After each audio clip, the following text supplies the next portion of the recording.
Kembali lagi Sobat Bipos dalam program Tribun Series Banjarmasin Pos. Kita masih bersama dengan Bang Sukman Nur Akbar dari Himpunan Psikolog Indonesia Kalsel. Kita terkait dengan kita sudah panjang lebar membahas mengenai gangguan mental yang bisa ditimbulkan menjelang pemungutan suara maupun ketika telah berlangsung pemungutan suara, termasuk ketika Pilpres berlangsung 2 putaran. Ya nih Bang, kita tadi udah panjang lebar membahas itu. Nah, jadi untuk caleg sendiri ini persiapannya untuk menjelang ini kan udah 10 hari ini. Kira-kira apa yang harus dilakukan untuk siap menerima dampak-dampak yang akan terjadi ketika apa hasil yang akan terjadi, apapun hasilnya kan, kalau menang ya nggak masalah kan, senang bisa bakar kambing kan. Kalau kalah ini yang kita khawatir terjadi. Persiapan yang harus dilakukan caleg ini seperti apa dan masuk pendukungnya untuk menerima kekalahan misalnya kalah gitu loh. Ya, makanya sejak tadi kita ini perlu persiapan matang juga gitu ya untuk caleg gitu ya. Makanya kita boleh berharap tinggi, namun juga dipikirkan ketika kita gagal, karena bisa jadi gagal itu ya besar juga gitu kan, yang dialami oleh caleg-caleg. Ya. Kita juga perlu memperkirakan atau mengalokasikan atau kita itu ada takaran-takaran tersendiri gitu ya, bahwa terkait ini ketika kita gagal pun kita masih ada sumber keuangan misalnya seperti itu.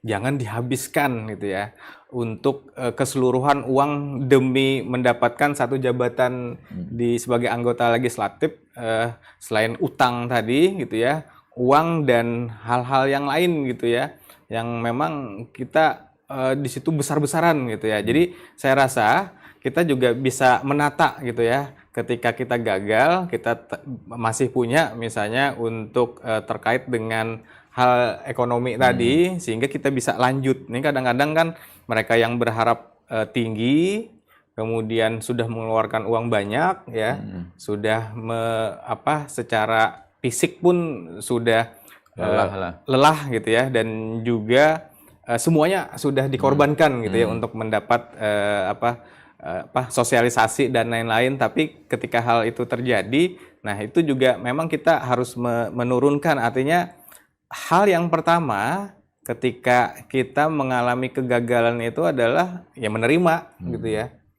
Jangan sampai kita menyangkal, kok saya misalnya kadang-kadang ada dalam hati gitu, kok saya yang digagal gitu ya.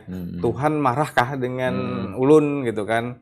Keluarga yang tadi menyalah-nyalahin gitu ya. Nah, hal-hal itu yang bisa menumpuk, saking menumpuknya itu, dan menjadi sesuatu yang bisa terbakar gitu ya. Artinya bisa meledak gitu ya. Nah, ini yang mengakibatkan kondisi psikologis itu seperti itu ya. Lalu macam-macam gitu ya. Ada yang tanpa busana jalan kemana-mana gitu kan, kita lihat di TV sih banyak seperti itu gitu ya. Tapi di Kalsel saya belum banyak mendapat informasi terkait dengan itu. Jadi itu bisa jadi itulah hal-hal yang berdampak ya tadi ke gangguan mental. Kalau istilah kita ya bisa jadi itu arahnya adalah schizofren gitu, gangguan kejiwaan yang memang dia tidak sadar terhadap dirinya gitu ya, karena banyak hal-hal yang dikorbankannya dan dia gagal ya, efeknya bisa seperti itu. Kita punya keterbatasan mungkin di sisi kita secara psikologis gitu ya. Makanya kan kalau mereka yang punya mental baik ya tidak masalah, tapi punya mental yang riskan seperti ini ketika ada menghadapi suatu masalah ya, gagalan, dan dia merasa bahwa dunianya berakhir gitu. Bagi itu yang pemula bermasalah. Nih ya, Bang, ya. Bagi yang pemula itu ya. Terutama sih menurut saya yang pemula ini gitu, yang biasanya jor-joran mereka tuh kan. Iya, yang jor-joran. Jadi apapun sebenarnya dari segala usia bisa terjadi gitu ya.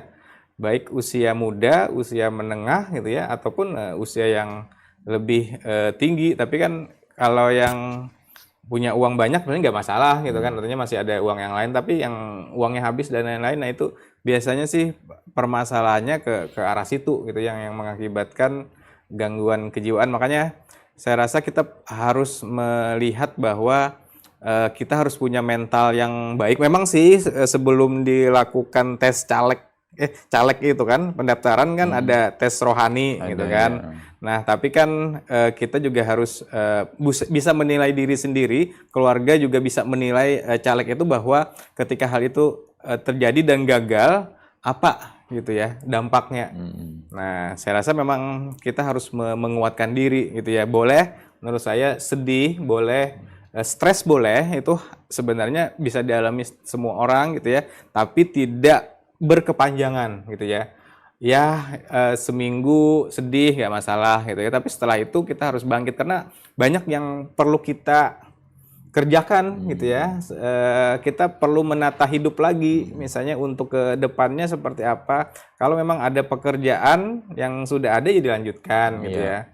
Eh, atau ada usaha itu bisa dilanjutkan. Tapi kalau memang itu berdampak, misalnya usahanya bermasalah, pekerjaannya bermasalah gitu kan. Nah, itu yang mungkin perlu pendekatan lah ke keluarga, terutama keluarga ya, yang melihat secara langsung bahwa hal itu ya perlu dibenahi, misalnya dibawa ke layanan psikologis atau layanan kesehatan yang mungkin bisa membantu agar mempercepat sebenarnya untuk menata hidup lagi menjadi lebih baik tentunya gitu ya. Jadi tidak bisa berpikiran bahwa tujuan hidup saya cuma jadi caleg aja. Iya, Banyak nggak. pekerjaan-pekerjaan yang Itu lain. Nah, itu selain itu. harus dibuka gitu Jadi ya. harus mulai sekarang udah ditanamkan bahwa kalaupun kalah masih ada peluang pekerjaan lain yang lebih Mm-mm. bisa untuk kehidupan gitu kan.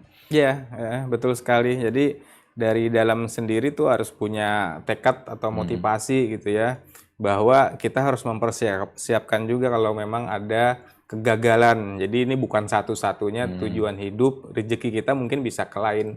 Jadi termasuk misalnya mendekatkan diri kepada Allah Subhanahu wa taala gitu kan, Ya. atau yang lainnya. Nah, itu kan salah satu solusi gitu ya. Artinya kita menyerahkan kalau memang rezekinya di caleg ya jalan gitu ya. Jadi, Kalau ya, memang tidak ya harus gitu ya kita menerima dan kita lanjutkan hidup kita, tidak hanya pada saat itu. Kalau apalagi ini bisa jadi adalah satu pengalaman. Nah, bisa kita evaluasi gitu kan dan dilanjutkan lagi kalau memang ada rezekinya di 5 tahun ke depan untuk jadi depan caleg lagi. gitu kan. Artinya Bikin tidak- strategi baru gitu ya.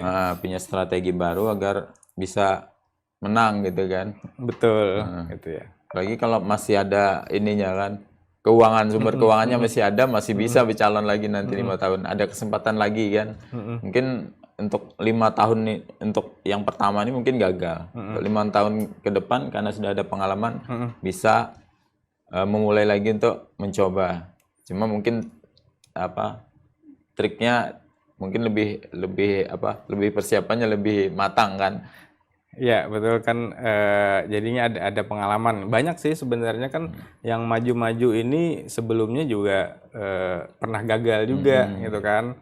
Tapi dengan strategi baru, dukungan, dengan evaluasi, dengan dukungan dari parpol juga yang kuat, kita juga bisa menambah link gitu ya. Kita bisa juga mengasah kemampuan kepemimpinan kita, misalnya dengan ikut organisasi-organisasi lain. Itu kan salah satu kita untuk strateginya agar orang melihat bahwa tidak hanya pas caleg aja gitu yang muncul gitu ya, tapi itu sebenarnya lama gitu kan, tidak tiba-tiba langsung gitu kan.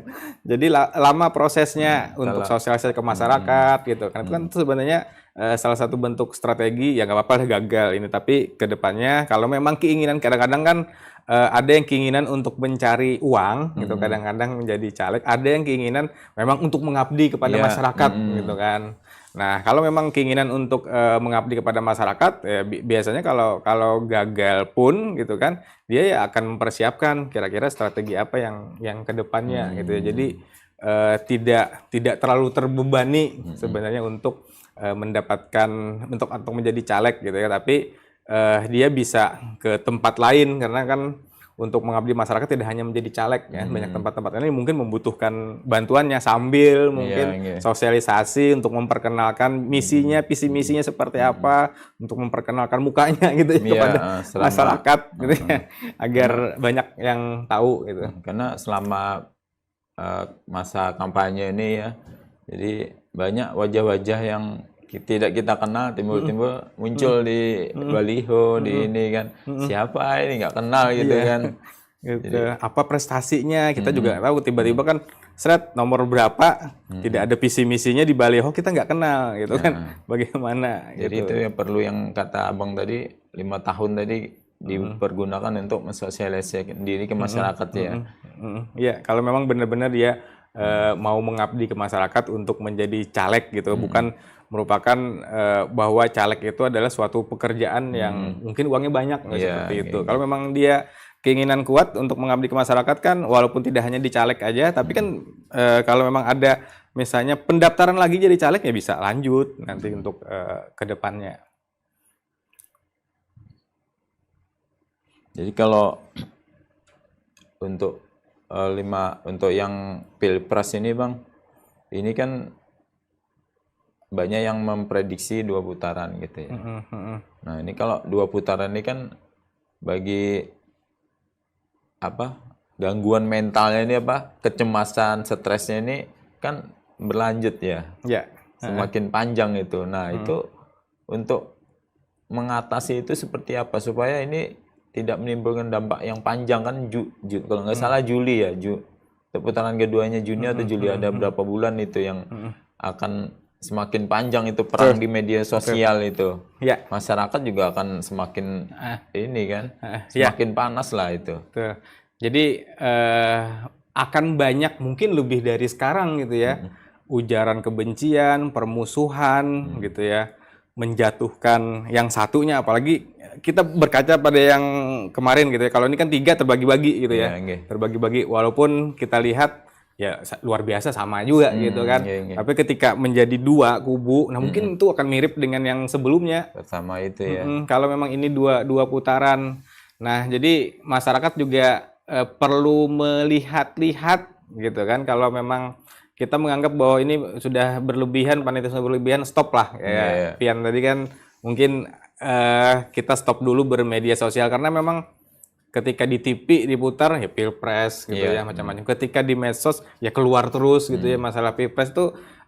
Di zaman sekarang kita nggak bisa menghindari sih hal-hal seperti itu.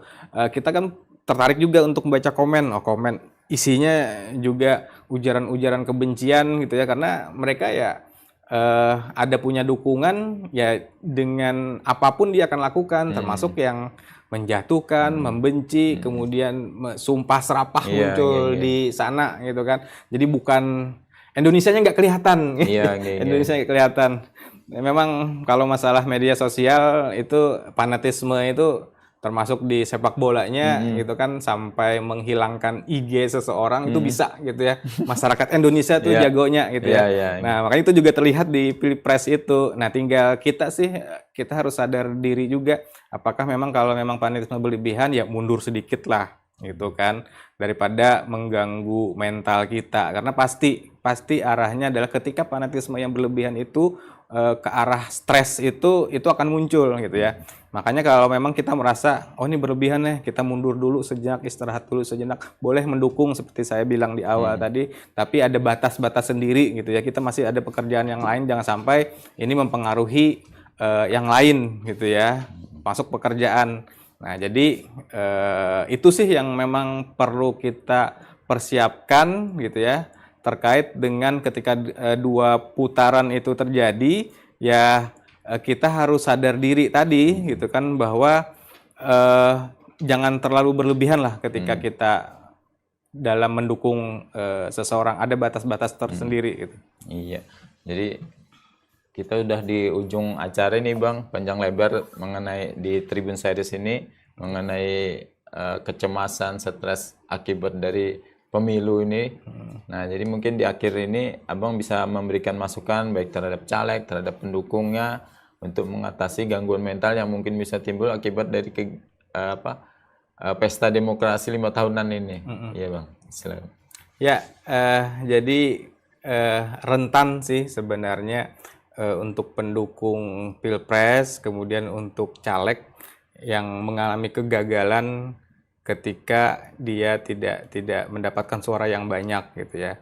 Jadi untuk masyarakat tentunya gitu ya secara umum kita harus bisa memilah-milih gitu ya, yang mana mungkin yang harus kita baca gitu ya, terutama di media sosial karena sekarang media sosial grup-grup WA itu banyak sekali gitu Iya. ya, hoax itu banyak sekali. Jadi tidak semuanya kita telan bulat-bulat, kita harus memilah, oh nih beneran kah? Jangan sampai kita karena fanatisme mendukung seseorang itu jadi berlebihan gitu Iya. ya. Nah itu yang perlu kita takar lah, apakah memang ini berlebihan apa enggak. Nah kemudian terkait dengan caleg tadi, kita harus mempersiapkan tidak rezeki itu mungkin tidak hanya di caleg gitu ya. Kita boleh ini adalah suatu hal yang kita manfaatkan gitu ya. Kalau memang kita memang untuk pengabdiannya kepada masyarakat. Tapi kalaupun gagal, nah harus ada rencana-rencana selanjutnya. Jadi tidak terhenti di sini. Kalau memang mau ketika gagal kita mau ke caleg selanjutnya ya itu bisa dimanfaatkan untuk evaluasi dan juga untuk sosialisasi tentunya ya ke masyarakat agar kita lebih dikenal gitu ya dengan program-program kita gitu. Jangan hanya ketika muncul di apa caleg yang sekarang kemudian habis itu hilang gitu. Jadi perlu dilanjutkan lagi lah sosialisasinya. Mungkin itu kita juga mempersiapkan mental gitu ketika ada permasalahan-permasalahan ya jangan ragu untuk berkonsultasi ke psikolog atau ke psikiater kalau memang itu adalah terkait dengan gangguan depresi, stres, gangguan kejiwaan yang lain ya. Mungkin itu. Iya. Terima kasih Bang Akbar. Bang Mirsa Bipos, Tribun Series Banjarmasin Pos.